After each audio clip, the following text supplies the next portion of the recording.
Okay, the disinfectant wipe from 107 to 110, and then the bag from 108 to 110. It's a good copy, Mike.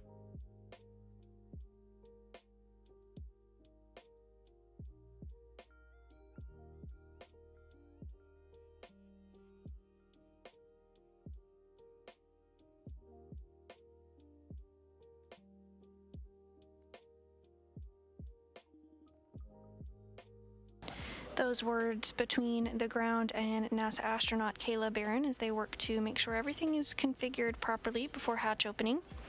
And on your screen now, to the left lower portion of your screen, is Roscosmos cosmonaut Anton Shkaplerov, who is working to assist NASA astronaut Mark Vande Hei in some procedures as they prepare for hatch opening here shortly.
As we continue to move towards a hatch opening shortly after 7 p.m., let's look at some of the milestones that NASA astronaut Mark Vande Hei has already worked through in preparation for hatch opening. Mark Vande Hei completed thermal equalization on the vestibule between Dragon and station. Following this, the pressure was brought up to about 5 pounds per square inch, where a leak check was performed. Everything checked out smoothly with that leak check, so the pressure was brought up and equalized to that of the pressure inside the space station. With pressure equalized and after checks, Vande Hei was given the go to open the station side hatch, the A-Pass hatch. Now that that's open, he should be able to see the crew inside Endurance. There's a small window on the Dragon where he can see them from. His main job now is to be configuring the station side hatch, which is currently configured with a docking target.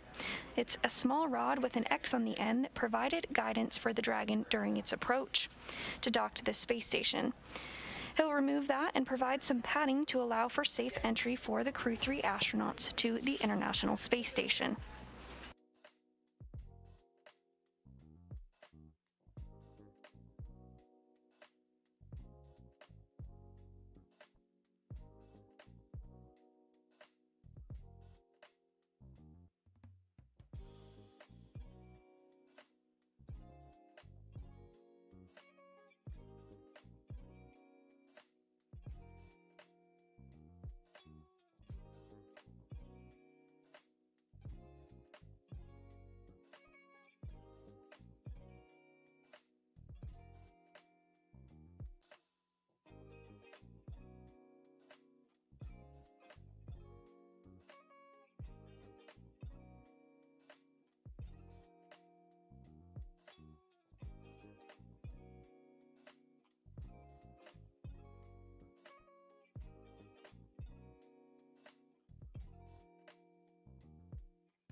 as NASA astronaut Mark Vande Hei continues to configure the hatch for hatch opening.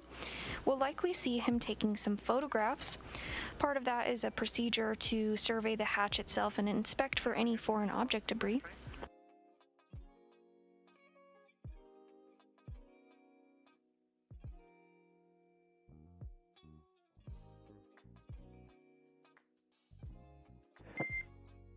And Matthias, I am ready for inventory.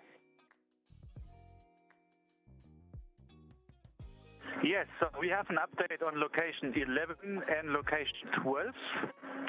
In location 11, in bag 301, we have 2 primary ascent lunch, 2 utensils, and a bag of Huggies. Bag 302 is empty. Location 12. Bags 309, both empty. Bag 310, 2 ascent primary lunch, 2 breakfast, and 2 utensils. Copy.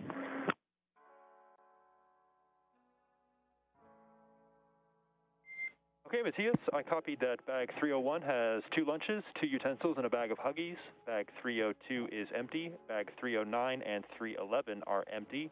And in bag 310, you have 2 lunches, 2 breakfasts, and 2 utensils. A copy. Perfect readback. Thank you. Q9 and 10 after when we started the suits. No worries. I know that space can get a little bit crowded with the suits in there.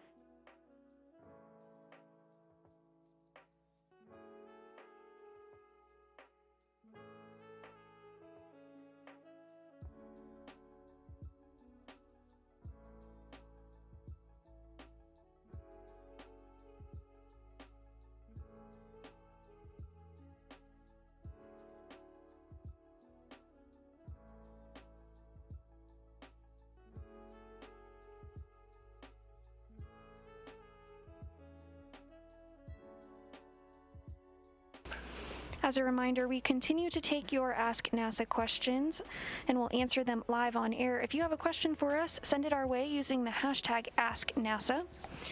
We got a great question asking if you can see the International Space Station when you look up. You can, in fact, see the International Space Station when you look up. If you check out the website spotthestation.nasa.gov, you can enter in your location and see when the International Space Station is flying over you. It's pretty neat to see it fly overhead, and I recommend checking it out if you haven't done so already.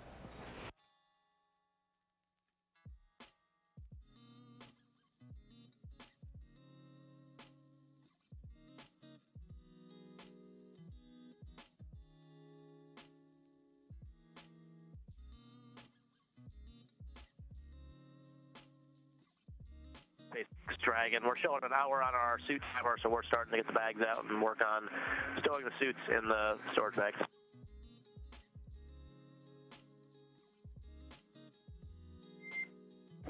And copy that, Dragon. I'm with you in 5 Alpha 6 of 4.012.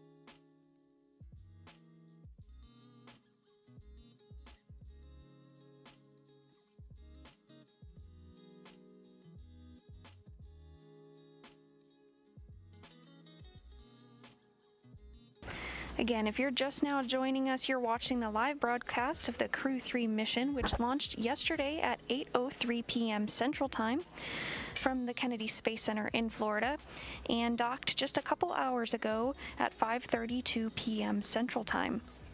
Now we're just waiting for the hatch to open up between the Endurance spacecraft and the International Space Station for the crew to ingress or come aboard. Following that, we'll have a welcoming ceremony about 35 minutes after hatch opening. Still tracking hatch opening shortly after 7 p.m. Central Time this evening.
Houston and Endurance on the big loop. The station is ready for Dragon Hatch equalization.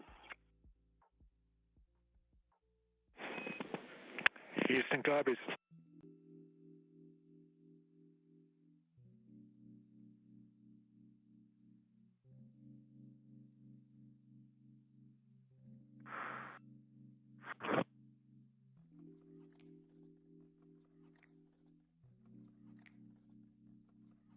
Endurance station on the big loop. Did you copy?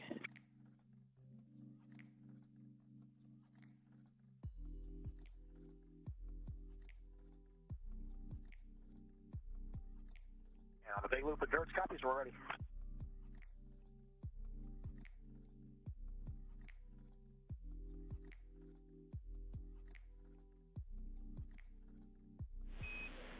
And station and Endurance, stand by for equalization. We expect it to take about 3 minutes.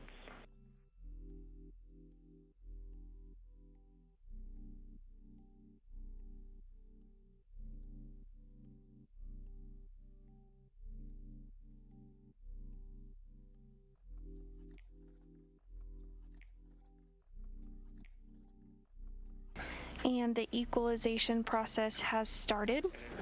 Station, maybe a little more detail on that timing. So we're reconfiguring some caution warning. That's going to take about 5 minutes. Then we'll start the equalization, and that will take 3. So we're about 8 minutes away still.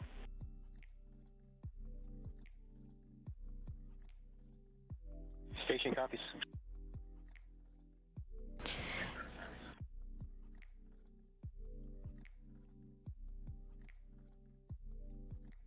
And those words stating that it will take about 8 minutes for that equalization process.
preparations continue to go smoothly on both the Endurance side as well as the International Space Station side for hatch opening coming up here shortly.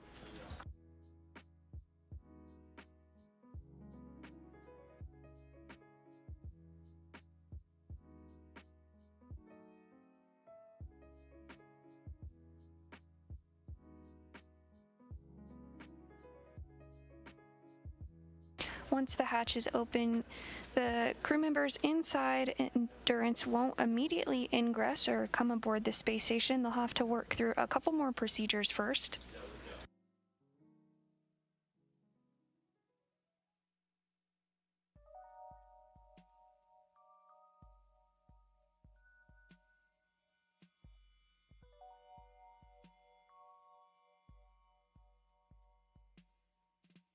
SpaceX Endurance on Dragon to ground. We're complete with 4.012 suit doffing. Suit fans are off. And copy that, Raja. We see the same.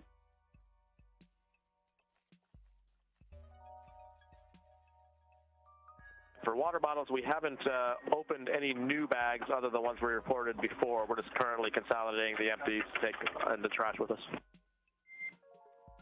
And copy that. No deltas to the previous report for water consumption.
And SpaceX Endurance, can you go external with the cameras for about, just till we let you know. We're just going to make sure the way system's ready before we shut it down. And copy that, Endurance. We're with you in Section 5. We'll let you know when the cameras are external.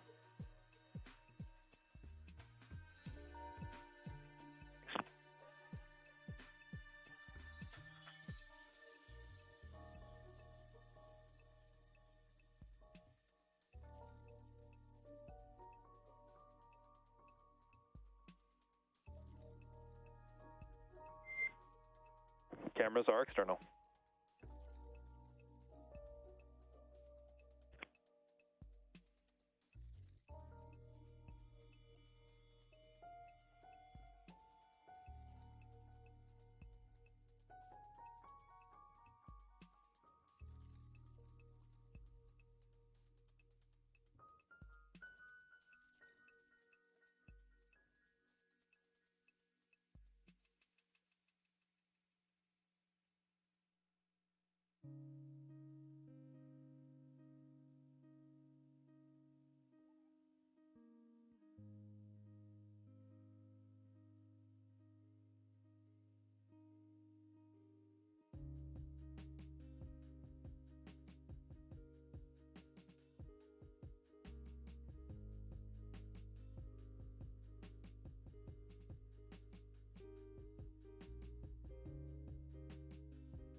If you're just joining us this evening, the Crew 3 astronauts have successfully docked to the International Space Station after launching at 8:03 p.m. Central Time from Launch Pad 39A at NASA's Kennedy Space Center in Florida. The crew of Rajachari, Kayla Barron, Tom Marshburn, and European Space Agency astronaut Matthias Maurer successfully docked to the International Space Station at 5:32 p.m. Central Time this evening.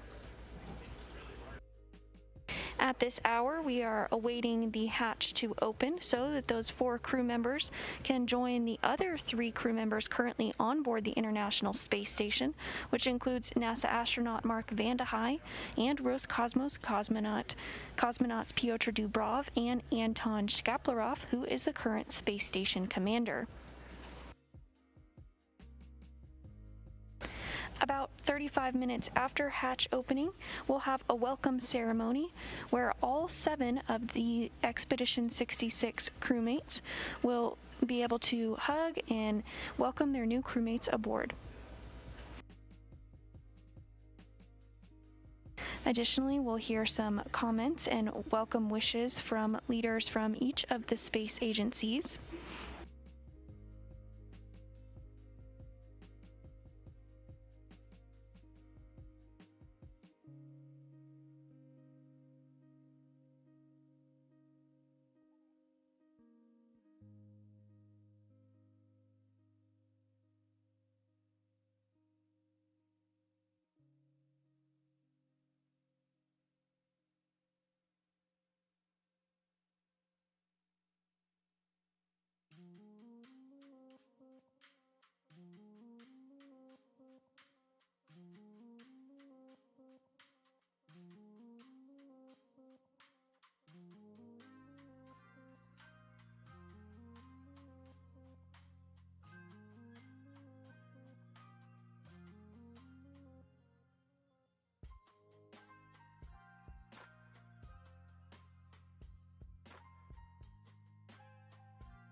As a reminder, we are taking your Ask NASA questions all throughout the broadcast this evening. If you have a question for us, send it our way using the hashtag AskNASA.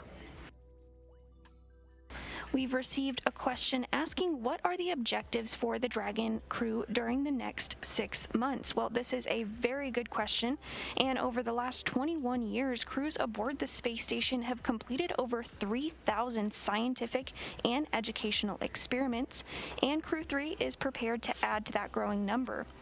Once Crew 3 arrives to the space station, they'll spend the next 6 months working in our orbital laboratory, and having more crew members on board significantly expands the amount of research that can be conducted. Not only will the crew be contributing to hundreds of experiments, they'll also be bringing some with them on the Crew Dragon, which is now successfully docked to the International Space Station. One of those is the food physiology investigation, which documents if the effects of dietary improvements will also improve immune function and the gut microbiome, and if those improvements can help crews better adapt to spaceflight. An enhanced understanding of food's effects on physiology in microgravity can help scientists continue to improve the spaceflight diet and crew health. Additionally, in addition to hardware to support new science on board station, Crew Dragon is carrying more than 400 pounds of NASA cargo. This includes crew supplies, spacewalking equipment, and equipment for additional scientific investigations.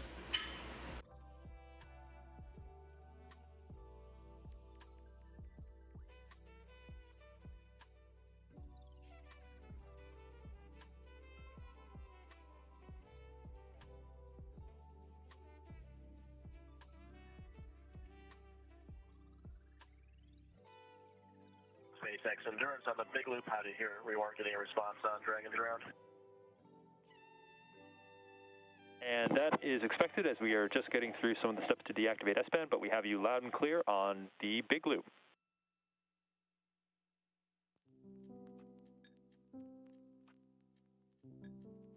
You're welcome to come back internal and just let us know when you're ready for Dragon to ground. We can give you the rest of the water inventory.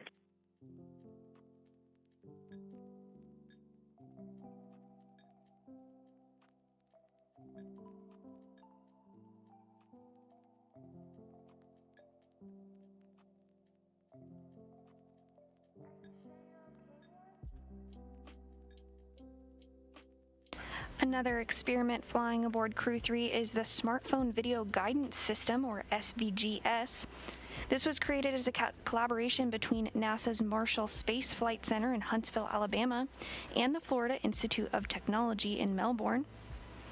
SVGS is a low-cost, commercial, off-the-shelf implementation. And Dragon, this is SpaceX on the big loop. The S-band has been deconfigured on Dragon, so we can continue our calls here on the big loop for the inventory. With you with Section 3 of 4.400, and that Section 5 has been completed in parallel.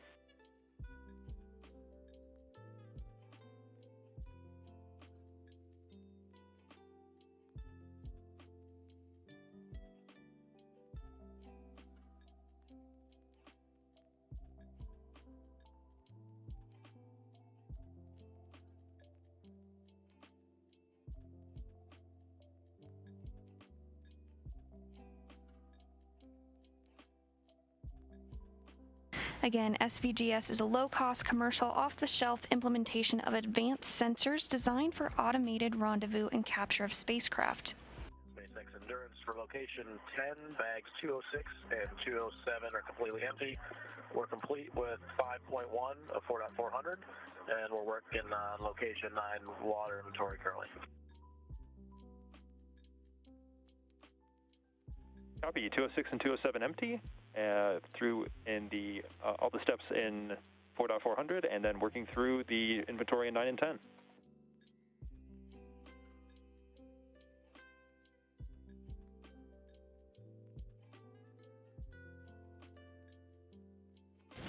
To learn more about these and thousands of research projects that have taken place aboard this space station, go to nasa.gov/ISS Science.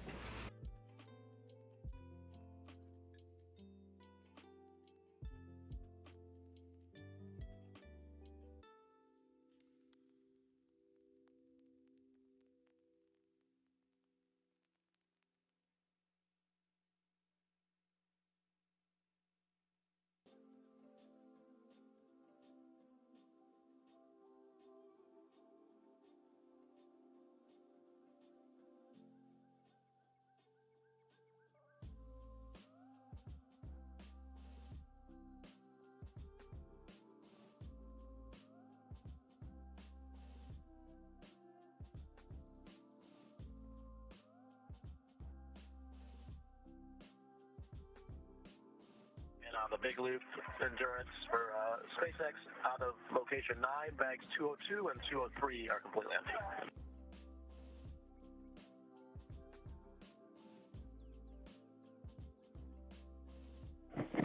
And copy that, Raja. 202 and 203 are empty.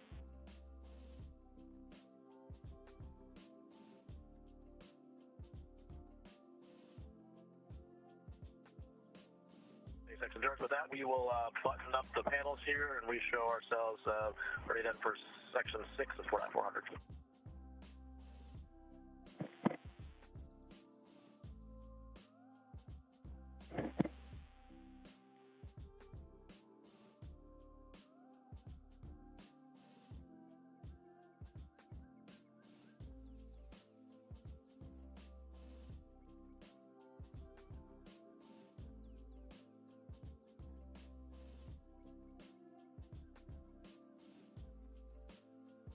In Endurance, this is SpaceX on the Big Loop. You can follow along with us in step 6.2 of 4.400 as we configure Dragon to hatch open prep.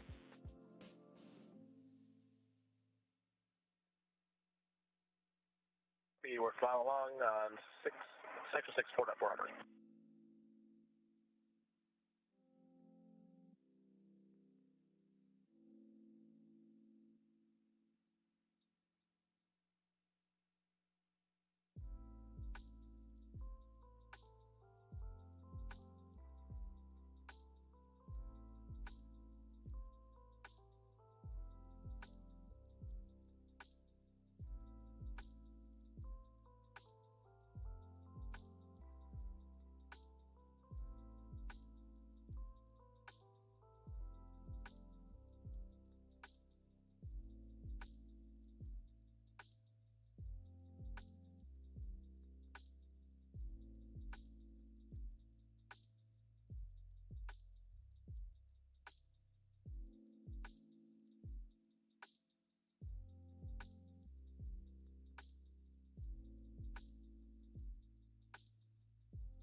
Preparations continue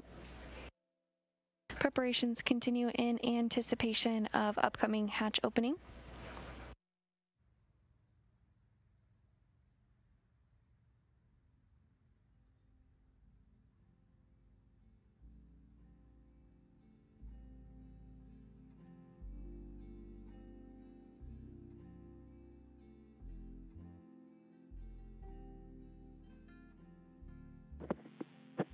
Endurance, SpaceX on the Big Loop. You have a go for hatch opening per the decal, followed by the remaining actions in procedure 4.400, section 6. Big Loop, Endurance copies go for hatch opening, and then the remainder of section 6, 4.400. Good readback. We're monitoring here on the ground.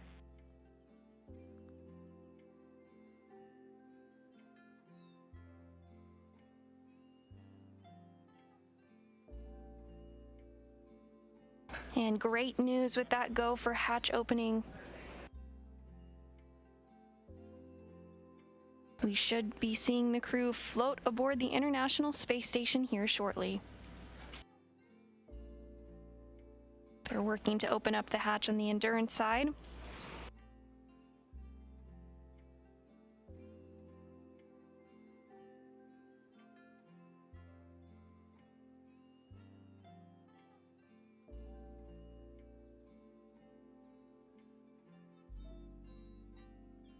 Endurance, the hatch is open. Copy, we see the same.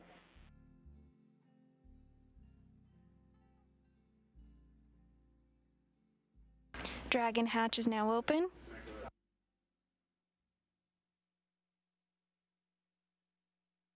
And we can start to see the crew members inside Endurance.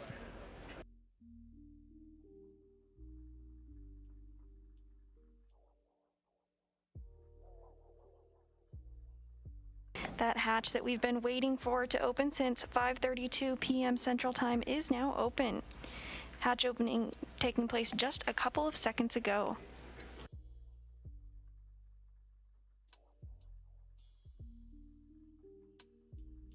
The hatch is open, but the Crew 3 astronauts will need to work through a few more steps before they can ingress the International Space Station. We're complete with 400 on the big loop, ready for hatch crossing if you are.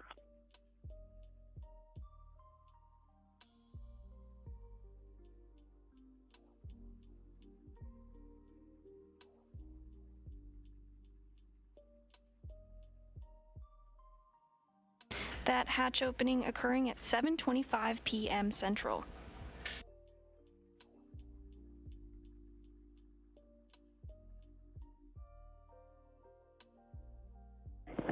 And Endurance, this is SpaceX on the big loop. You are go for hatch crossing.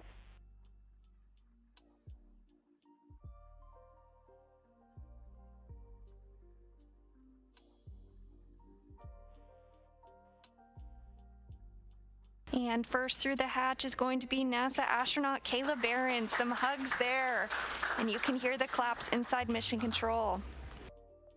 Next up is European Space Agency astronaut Matthias Maurer.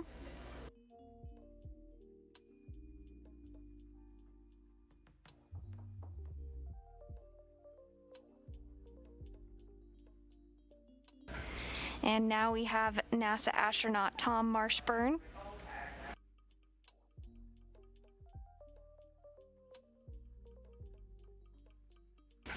And NASA astronaut Rajachari.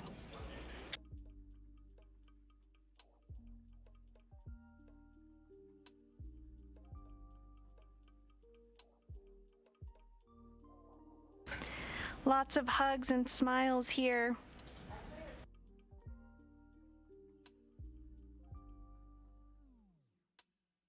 Seven crew members now a part of Expedition 66.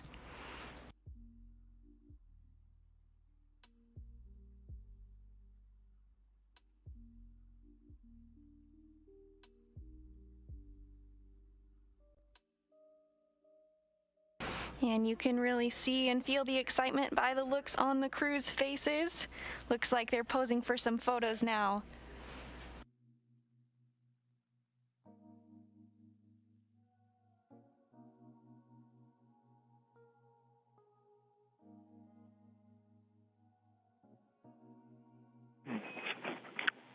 Welcome to Station Crew 3. You guys look great in that photo.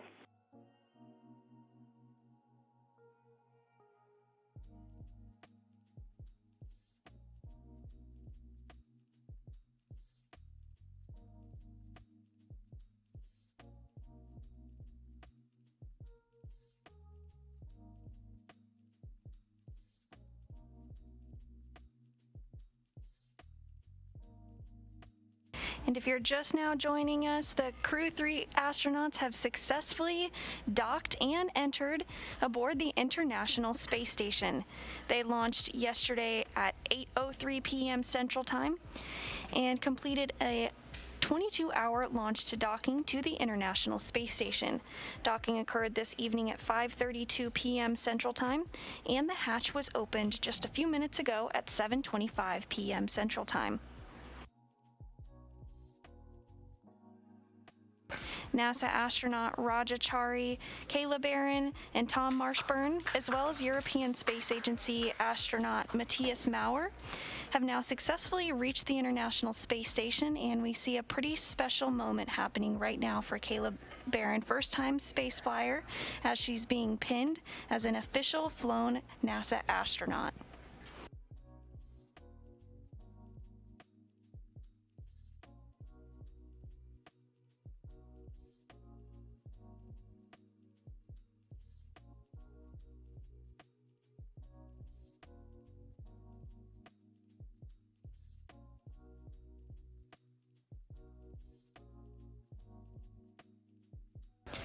Next up is European Space Agency astronaut Tom Marshburn, also a first-time flyer. Excuse me, that is European Space Agency astronaut Matthias Maurer being pinned by NASA astronaut Tom Marshburn.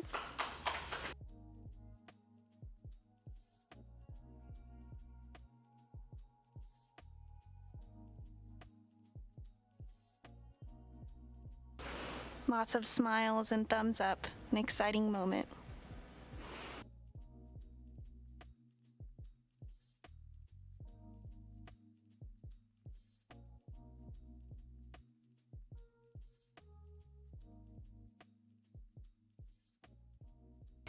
And the third first-time space flyer, commander of the SpaceX Endurance vehicle, Rajachari, getting his pin.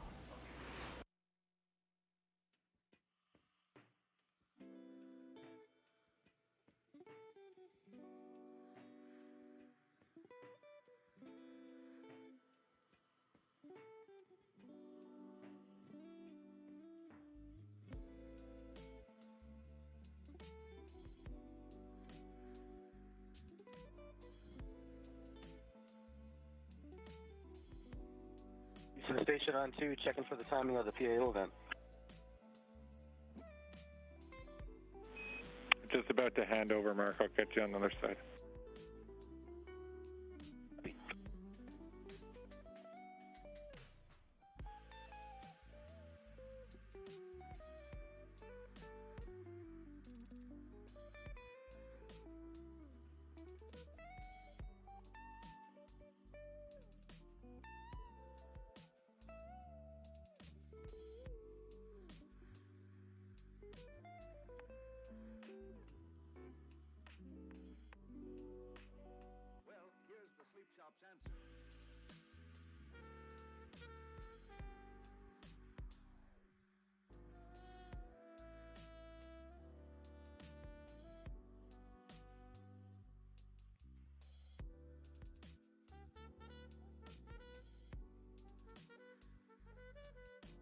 And welcome here to the launch pad. You've been watching our live coverage as Crew 3 arrives at the International Space Station. What a moment there. Crew finally aboard the ISS, and 3 astronauts for the first time boarding the station, getting their new pins as astronauts. We're going to stay live here for a few more minutes, so keep sending in those last questions. Make sure you don't forget to like and subscribe. Handover between our satellites, but we'll regain communications here shortly. We are still waiting for a possible welcome ceremony here aboard the station, as Crew 3 has officially arrived on board the International Space Station. They're currently flying over between Europe and Africa, heading towards the Indian Ocean at this time, and it's great to see them all aboard. Top of the hour, and for Mark, we'll go for the scene and voice check at your convenience whenever it works. They're getting ready for this live event here, the welcome ceremony. Okay, I'll call you back. I'll copy PAO event in about 26 minutes, and I'll do the scene and voice check shortly. Copy that.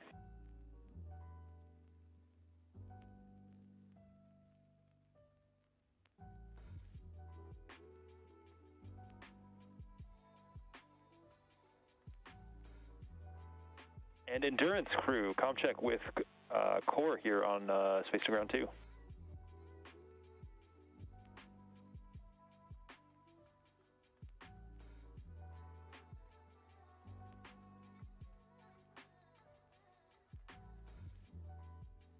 And SpaceX Endurance has you loud and clear on 2. Hey Raja, I just want to say that everyone here was clapping pretty hard as soon as we saw everybody cross the threshold there. A lot of smiles on our faces. But we do have a few more steps in procedure 2.102 if you're able to do that. Jump back into section 6. Our main one is going to be sealing up that LIO cube in section in that 2.102.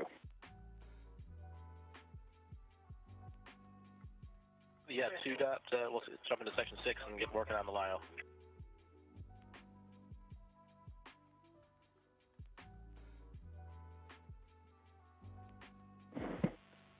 And just for awareness, we're just looking to get that one done before the PAO event, before we hop back in at the top of the hour.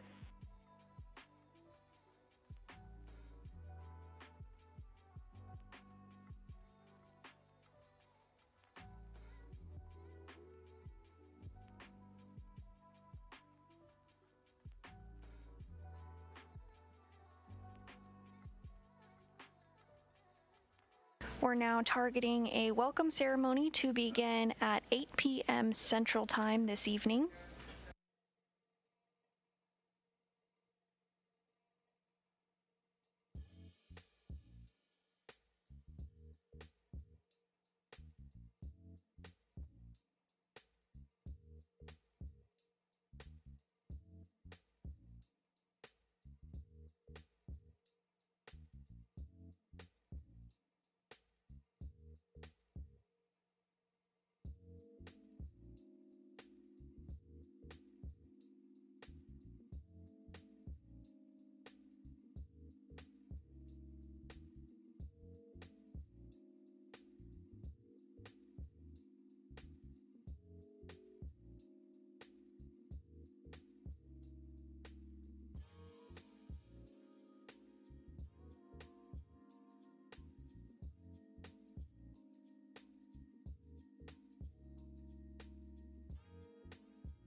If you're just joining us this evening, the Crew 3 astronauts have not only successfully docked to the International Space Station after launching at 8:03 p.m. Central Time yesterday from Launch Pad 39A at NASA's Kennedy Space Center in Florida, but they've also floated through...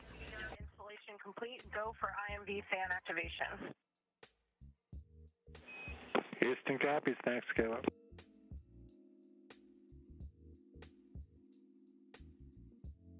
Crew 3 successfully floated through the space station hatch at 7:25 p.m. Central Time.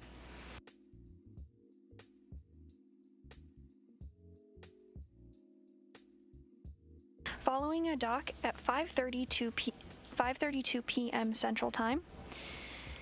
At this time, we're waiting on a welcoming ceremony to begin at 8 p.m. Central Time. The crew on board the International Space Station is going to complete a scene and voice check to make sure everything checks out on the ground before the welcoming ceremony takes place.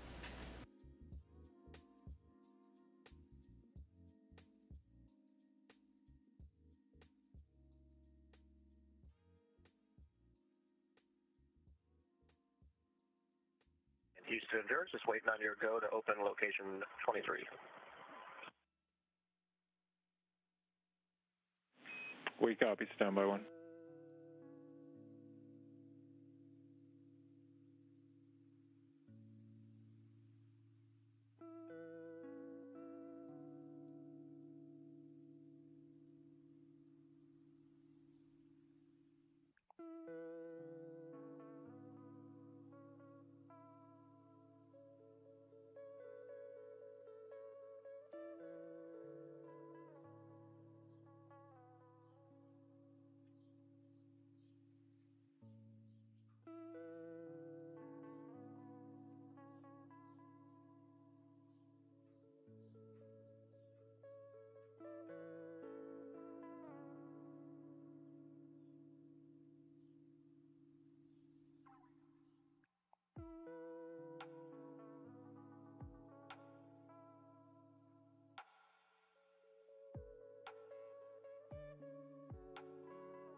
Houston Station, I'm ready for the scene and voice checks. Copy, Mark. We're ready for the voice, and for the scene, it looks like we're going to zoom out just a little bit, please. Zoom out a touch so we can get 7 folks in there.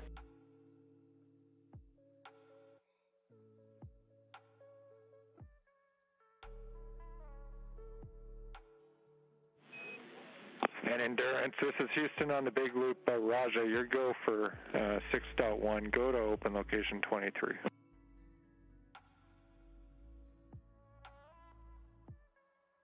big loop. We copy you. We're going to open location 23 in Endurance. Affirmative, 6.3. And then Houston for Mark, we're back with you and ready for the voice checks.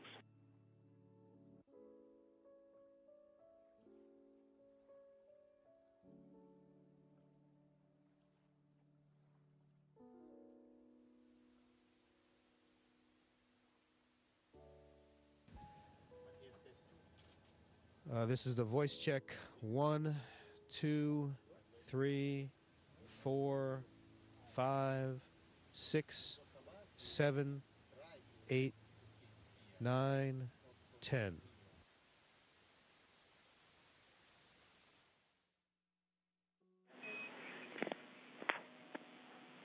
And station for Mark, good scene, good voice. We're all set, ready to go, and we'll kick it off at the top of the hour.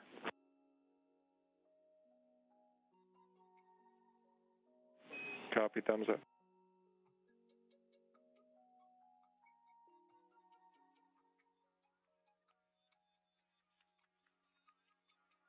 So you can see the crew getting ready for the live event that's going to occur here at the top of the hour, about 18 minutes from now. Currently, the ISS flying over the Indian Ocean, about to come back into the daylight after the crew has finally boarded, waiting for the welcome ceremony where they'll officially be kind of welcomed on board and connect with the station and share some first words.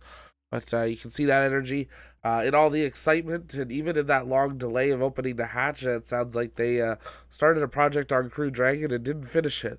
So they want to make sure that that is finished first.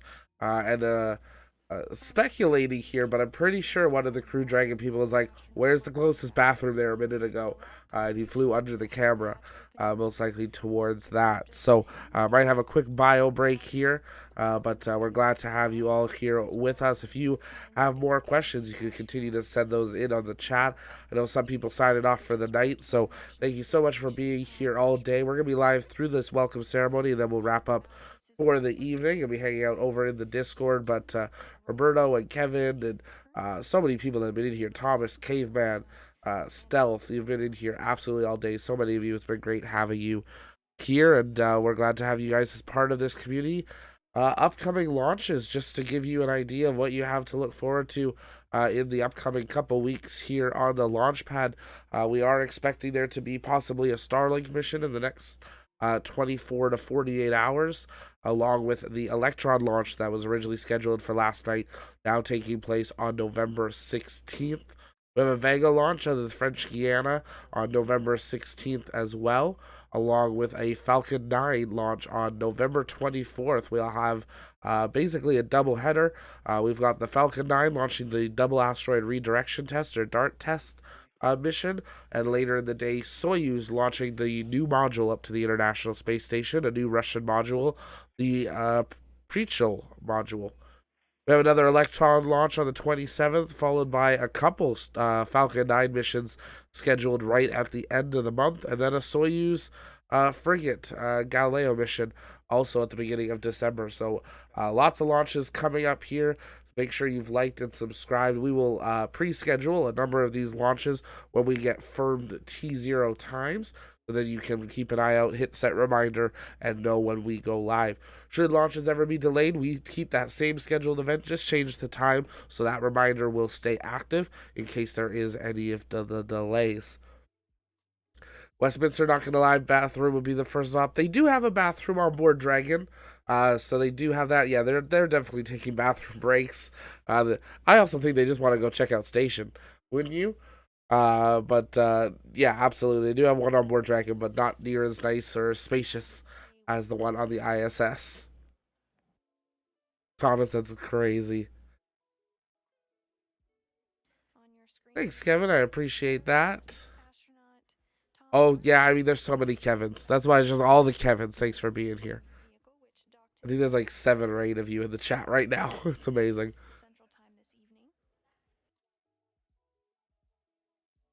There you can see a view of Dragon outside as they are entering that day period.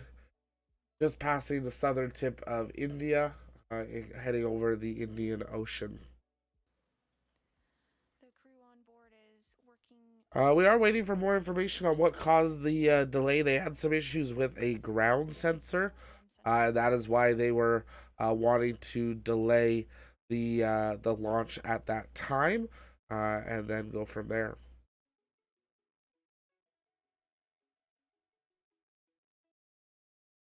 We have also had confirmation now that the Falcon 9 at Slick 40 at Kennedy Space Center did, in the last 2 hours, get laid down vertical, but it has been laid down horizontal, but just a few minutes ago did go back vertical. So we are keeping an eye on if there is going to be a launch out of Slick 40 here tonight, I believe. Currently, right now, the window for that Starlink mission was liftoff in 11 hours from now. So we are keeping an eye on that. We may have a very early morning launch for you all, so stay tuned for that. 7 people on board the International Space Station, but not one of them in screen right now, as a couple are in Crew Dragon wrapping up some projects, and then the rest are out exploring the station.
We're about 12 minutes out from our welcome ceremony to begin.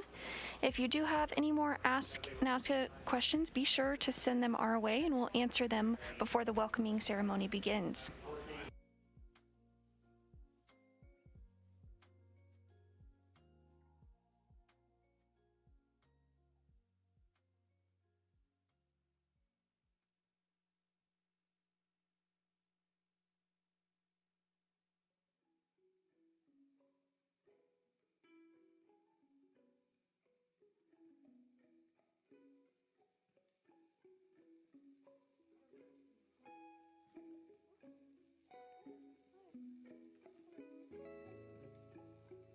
And if you are just joining us, the Crew 3 astronauts have successfully docked to the International Space Station after launching at 8:03 p.m. Central Time yesterday from Launch Pad 39A at NASA's Kennedy Space Center in Florida. The crew of Atari, Kayla Barron, Tom Marshburn, and European Space Agency astronaut Matthias Maurer docked to the orbital outpost at 5:32 p.m. Central Time this evening, and following docking, they floated aboard at 7:25 p.m. Central Time, officially welcoming them as members of the Expedition 66 crew. There's now 7 human beings living and working aboard the International Space Station, including the 4 Crew 3 astronauts, as well as NASA astronaut Mark Vande Hei and Roscosmos cosmonauts Pyotr Dubrov and Anton Shkaplerov, who is the current space station commander.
And thanks for staying with us as we await this welcome ceremony aboard the International Space Station. Crew 3 officially on board, going through some last things on board Crew Dragon and some others taking a look around the station. See a couple questions coming in the chat. Where will the new crew members sleep? So there are 7 sleeping stations on board the International Space Station now, so they won't have to have anyone stay in Dragon itself. Even though apparently it's pretty nice doing that. They do all have a sleeping corridor. Another question I see, I understand that Starlink has redesigned their ground dishes. Yes, they have now gone from a circular round white dish that we all kind of came to know and love to a rectangular dish. Almost looks like a trackpad for a laptop. Exact same idea as the round one, but it is now a rectangular white dish for the new Starlinks. Those are available to be ordered now on the Starlink website for apparently U.S. customers. That is what they'll begin shipping. So very interesting to see that development. Haven't heard a whole lot why, but knowing that it's SpaceX and Starlink, they'll be doing it because it actually makes some sort of difference or helps save waste. So great to know about that. Kevin, Launchpad always has the best coverage. Jack does a great job, keeps us educated. I learned so much from this chat. Thanks so much, Kevin, and all the Kevins hang out here. Exactly, Kevin's Corner. We'll make you guys we'll make you a separate part of the Discord that's just the Kevin chat. Great to have you all here. Another Kevin Y is asking, what kind of fire suppression do they have on the ISS? I can't imagine water being a useful element in the event of an internal emergency.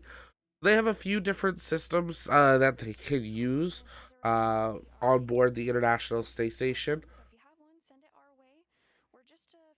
Depending on what happens in the situation. The astronauts, of course, would be the response team. There's no fire department coming up.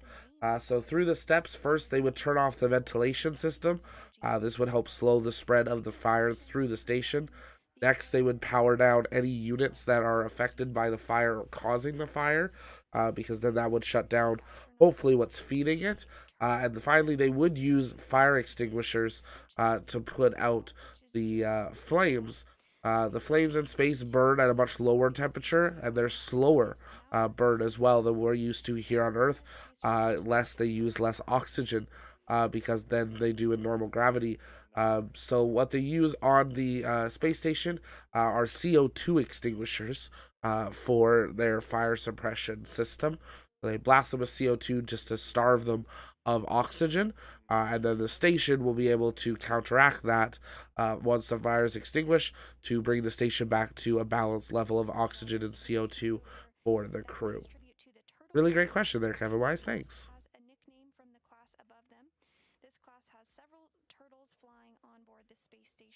TLP with the Kevins, a special coming soon. Do they have access to medical emergency? Like medical emergency supplies? Yes. So there'll always be a medic on board the station. Almost all of them will go through some sort of medical training, but there will always be a medic on station and on capsule in case there is any sort of issue. Also, should there be an issue that arises that they are not deemed, they don't feel like they have enough knowledge for or anything like that, they of course can use ground comms and then they have medics at mission control at all times. Then they can then have sit down, take over comms as a priority, and walk them through the procedure should they need to do so. There are procedures in case ever they have to have emergency medical procedures on station. Obviously, you're talking about dealing with zero gravity and blood and different things.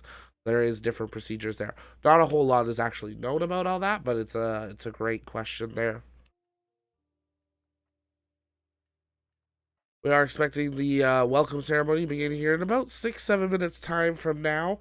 If things have progressed well, we know they were wrapping up a couple things on board Dragon that they forgot to do before they boarded the station, but they're wrapping those up now. As well as the leadership from the European Space Agency. Still tracking a start time for the welcoming ceremony at 8 p.m. Central Time this evening.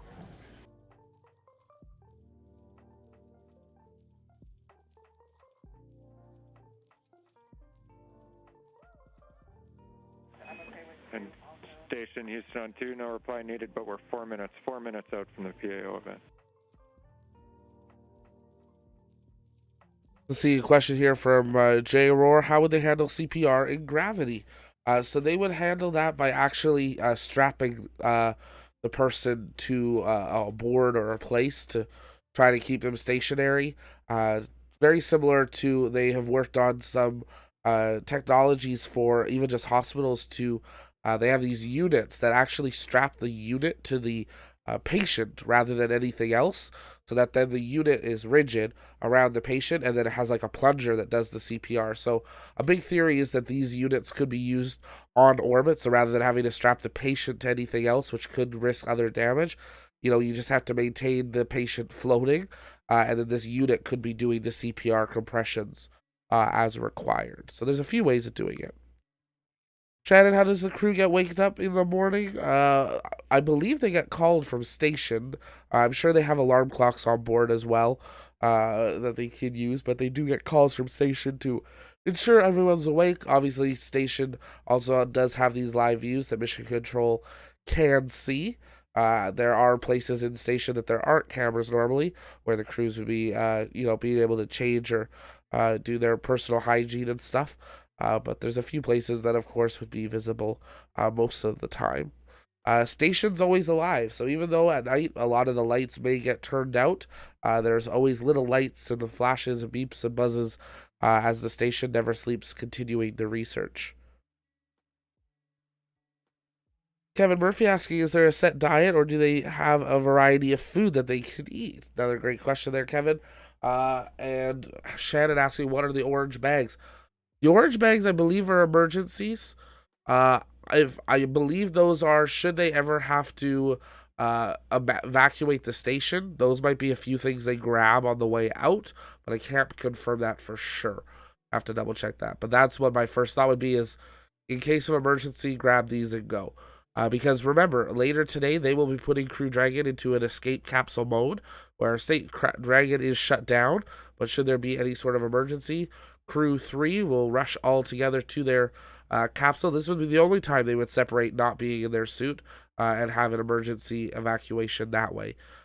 For it, going kind of relating that to the food, some of those bags that you see there are very possibly food being stored. The food gets all shipped up on the Progress cargo missions as well as the CRS Dragon missions. And they have a set amount that they can sort of eat a day, but they get to pick. So they can go up to the cabinet and kind of choose what they want. Each member gets to select a few things as well from their nationality or their culture, if they'd like to bring it up. But there is a, do you want to have the chicken or the lasagna? We've heard before that when a new shipment comes up, there's a rush to a few of the items that don't last as long. There's some items that last a longer shelf life and others that don't. So, everyone rushes to enjoy those sometimes newer, fresher options, and then get stuck at the end with some of the more classics. So they do get a variety of diets on board the station, and their meals are normally in different bags. So their vegetables will be different than their main meat, which may be different than their potato type of thing. So sometimes they put them together. We've seen in the last year a lot of the astronauts really enjoying making tacos on orbit for it. I just want to point out how easy she's making this look to sit down. The others are trying to just get stable, and she just went and walked over and just sat down like there was no big deal. She's had some practice in the pool, but it looks like they're getting ready for the welcome ceremony. So let's listen in.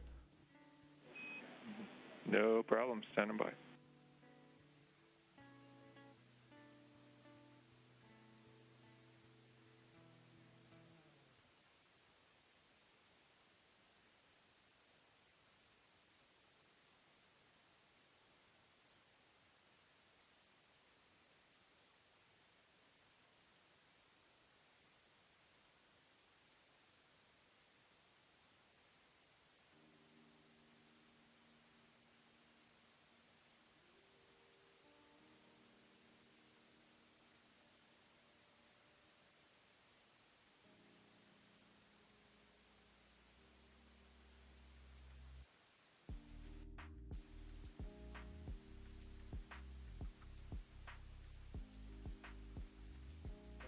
Houston, this is Station. We are ready for the event. We copy, Station. Associate Administrator Kathy Leaders, please call the International Space Station for a voice check. Hello, can you hear me? Yes, ma'am, we can definitely hear you. Greetings. Greetings.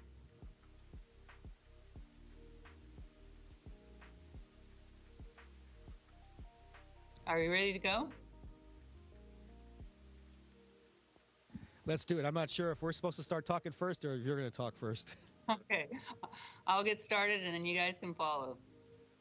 Okay, hey, you know, tonight's docking was a perfect way for us to finish up what has been our 10-year anniversary year for the Commercial Crew Program.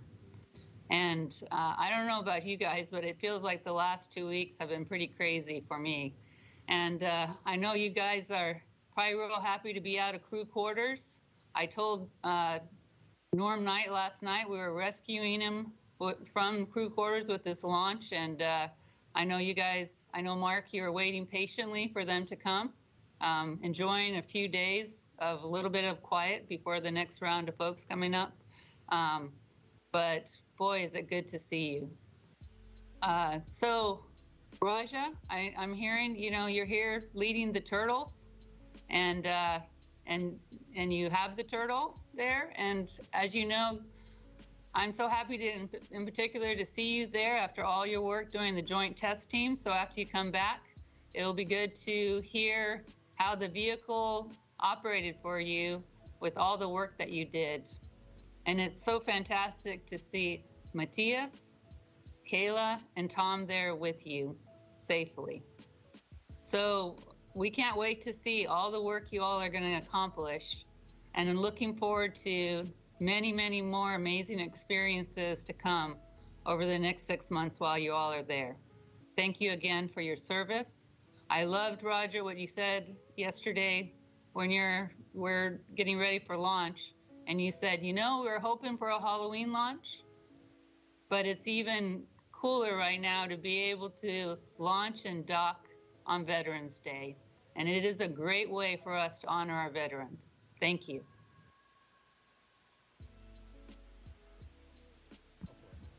Thanks, Kathy, and thanks to all the SpaceX and NASA teams. As you mentioned, it was great to get to work on the vehicle, and I think we all loved the ride up there. It was way smoother than we could have imagined, and that feeling going from MECO to the second stage was just awesome, and a beautiful ride. It was neat to see and feel the engines respond and then see it in the displays. And as you mentioned, we were tested before, and it wouldn't have been complete without testing out the system and seeing if we could go from landing to launch in under 48 hours. So kudos to the entire team that pulled that off. We drove Norm crazy in crew quarters, but we had a pretty, we got all gained some weight there too, but we're happy to be here now and ready to work.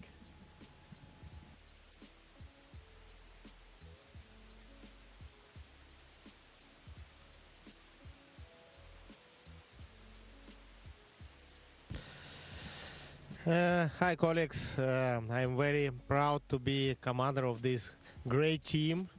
We are start to fly together, and I know in the future we'll have the beautiful days on orbit together. We'll work together and relax together.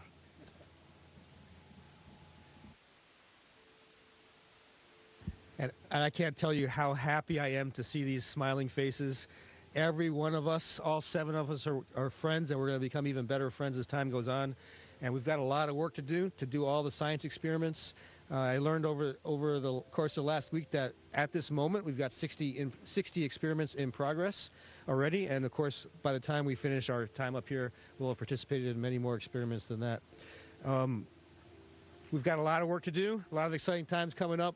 And it's really an honor to be up here at the time when these folks arrived and to be able to help out, not just with doing science that's going to help out with humanity on the Earth right now, but also to help the human race be better to able to explore further and further away from our home planet.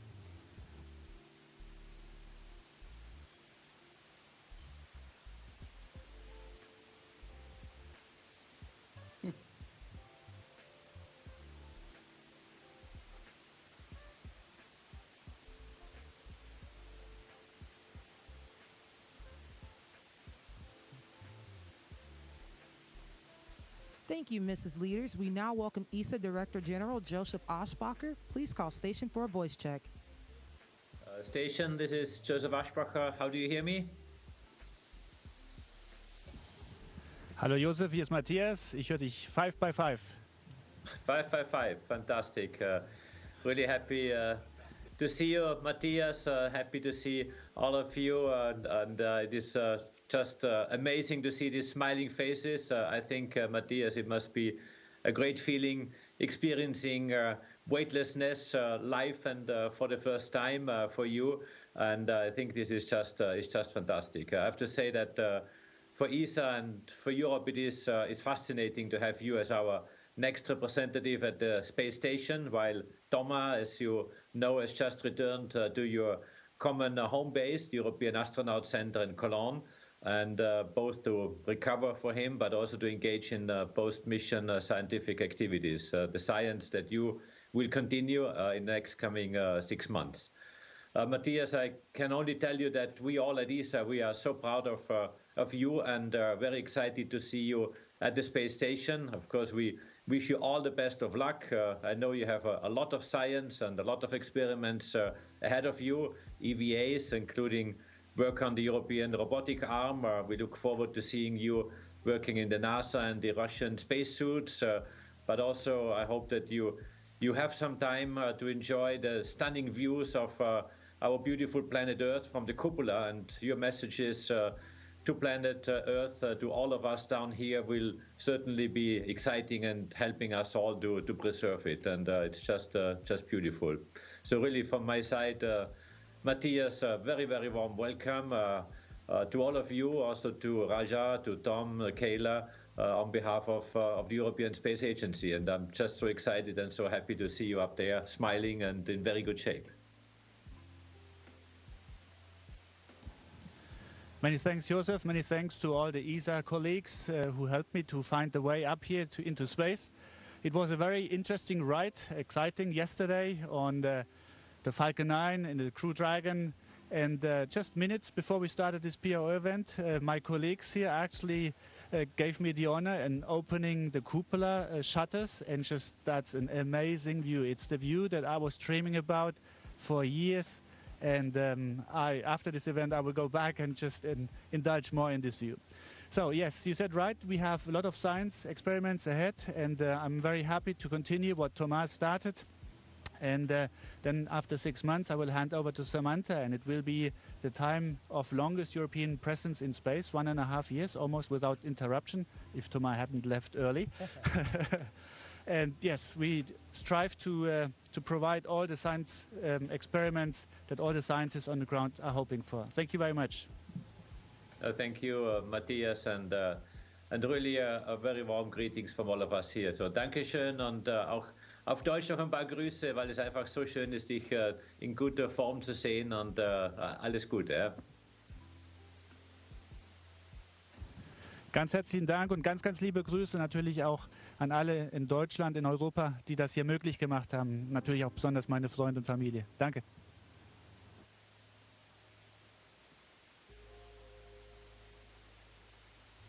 Station, this is Houston ACR. That concludes the event. Thank you, Associate Administrator Leaders and Director General Aschbacher, for your participation in the Crew 3 welcome ceremony. Station, we are now resuming normal operational audio communications.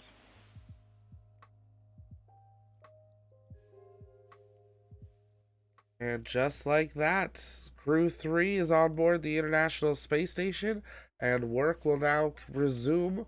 Obviously, a lot of things they still have to complete with unloading Crew Dragon, getting set up for their first night on station, or first sleep period on station.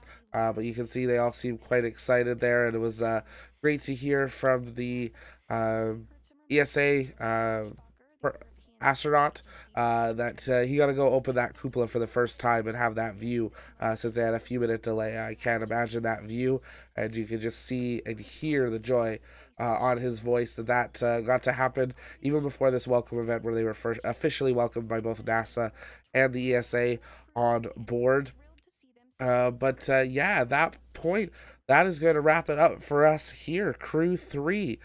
Successful launch, rendezvous, docking, hatch opening, and now welcome ceremony aboard the International Space Station, beginning the next 6 months and the continuation of Expedition 66, on the way to set some new records for ESA and for NASA with this crew. But quite an amazing time to see them on board.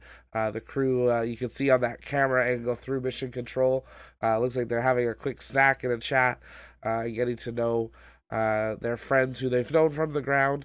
This isn't something that you didn't know you were going up. You knew you were going up for a while. So a lot of these crews have met and trained and hung out on the ground before, and now we're getting to meet on station. So great to have that there. But that's going to do it for us here tonight. We've been live 7.5 hours for rendezvous and docking as an arrival of Crew 3, and we're grateful for all of you being here. If you were new, well, welcome. My name's Zach. I'm the host here at the Launchpad here at TLP. It's our mission to inform and inspire the explorers of tomorrow, and we believe space is better together. So that's why we invite you to be part of our crew by being active in the chat, hitting that subscribe button because it really does help us out, and joining our Discord. We're going to jump on over into live comms or gaming comms on the Discord, maybe pull some Kerbal, hang out as a community, talk about today, and just go from there. But that is going to do it for us here tonight. So from the Launchpad, thank you again to all of our veterans around the world. Today is Remembrance Day and Veterans Day.